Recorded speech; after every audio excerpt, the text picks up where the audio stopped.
the hottest stars, movie news, and a whole lot more. Lights, cameras, action! Spin Cinema with Peter Murphy.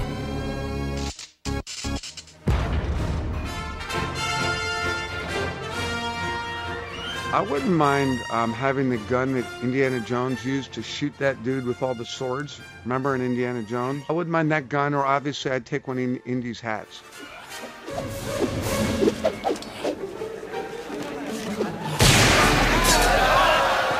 This is part one of our Spotlight series on movie buffs gone mad.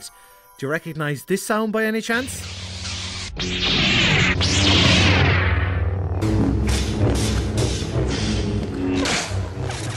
Yes, it's the famous lightsaber from the Star Wars movies. And Star Wars is probably one of the most iconic sci-fi films to ever hit the big screen. It kicked off movie merchandising, and it's also one of the most popular films for prop collectors. Why though? And why do people want stuff from their favourite film? Well, Stephen Lane is the founder and CEO of the world's biggest prop selling company, PropStore.com. He admits himself he's a major movie geek and has managed to show us that business can be the stuff childhood dreams are made of. I asked him first, what is a prop?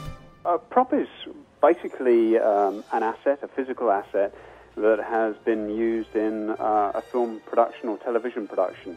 And so we're talking about, when we refer to a prop, an item that's used in front of the camera, something that you're actually going to see physically in the film or TV show. A vast number of collectors are certainly drawn into this hobby from the films of yesteryear, the films that really impacted them when they were growing up, you know, sort of 10, 12, 14-year-old kids, even younger. I mean, for me, it was Star Wars, and I was 7 years old when that came around. And it's sort of harping back to a time within your childhood that you loved for the experience that you had while watching that film. And sort of as those individuals get to a point where perhaps they have a slightly more disposable income in their life and have maybe become collectors, already have that sort of gene built into them, if you like, where they might have collected posters or autographs or even the movie-related action figures at an earlier stage, they then come across the world of film prop collecting where they can actually buy a physical asset that was used in the film, and that's, you know, in our eyes, far more exciting than owning something that's attributed to the use in the film, if you like. And so you certainly we get a lot of people who come into us who are looking for the Batman prop because they loved Batman when they were a kid, or Star Wars or James Bond or whatever it might be. But at the same time, of course, with the huge PR machine that's rolling out these days with each of these big productions, when assets become available from contemporary films that people, you know, really enjoy at the cinema as well, collectors are also looking for those as well. So we get a mix, really.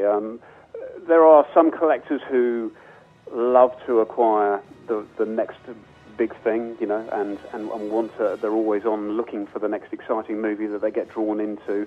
There are other collectors who only want to collect what we would deem vintage material, maybe from the sort of 70s and 80s, that sort of period. And then there are others who will sort of spread right the way from back to that period and beyond, to current day as well. So it's a real mix. It is a real mix of people that you get with different requirements. Little girl, stop! Look, I need to borrow your hoverboard. Hasta la vista, baby. I think sci-fi and fantasy are probably right up there at the top of the tree.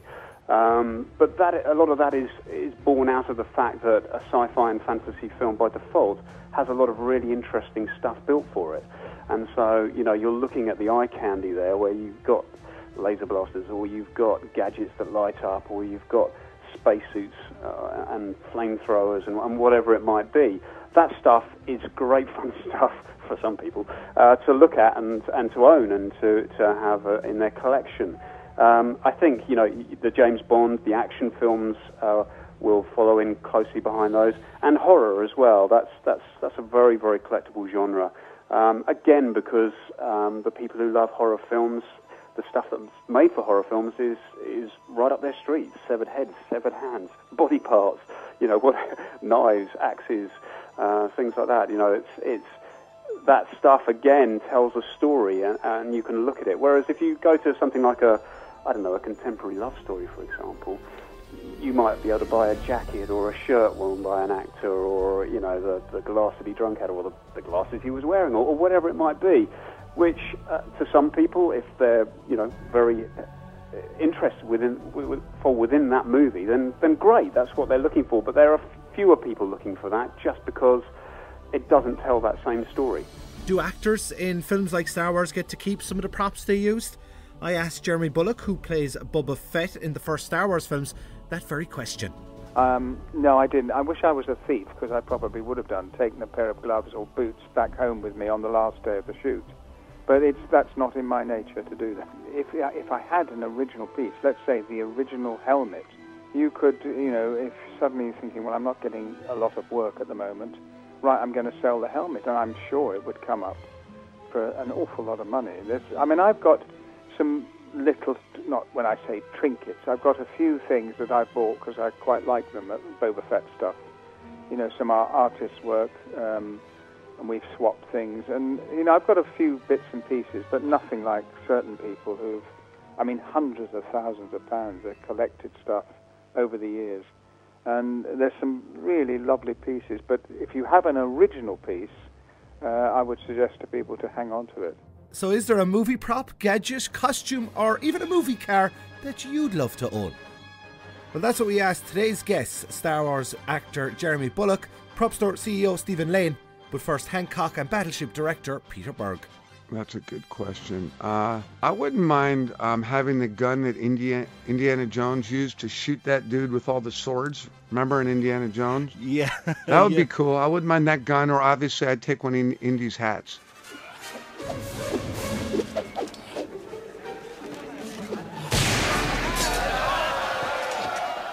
I'd like to actually have the original Boba Fett helmet, followed by Darth Vader's, the original helmet used in the film. Just those two helmets, just sitting as I go upstairs, and you can see them resting on a table. Uncleaned, you know, the sweat and the dust and everything. That's how they should be. Fresh from the set. Yeah. Luke, help me take this mask off. But you'll die. Nothing can stop that now. Just for once. A good friend of mine out in the States owns a very, very significant model miniature from the original Star Wars film, the Death Star. I just would love to acquire that from him. I just think it's the most phenomenal piece, and just to be able to say that you own the Death Star, I think would be such a fun thing to be able to say. And it's a beautiful model miniature as well. So I think if that was ever to come to market, I would love to have a go at acquiring it. But I don't think he's selling it anytime soon, sadly. Join us next time on Movie Buffs Gone Mad as we chat to the guy that made the original Darth Vader helmet. The hottest stars, movie news, and a whole lot more. Lights, cameras, action! Spin Cinema with Peter Murphy.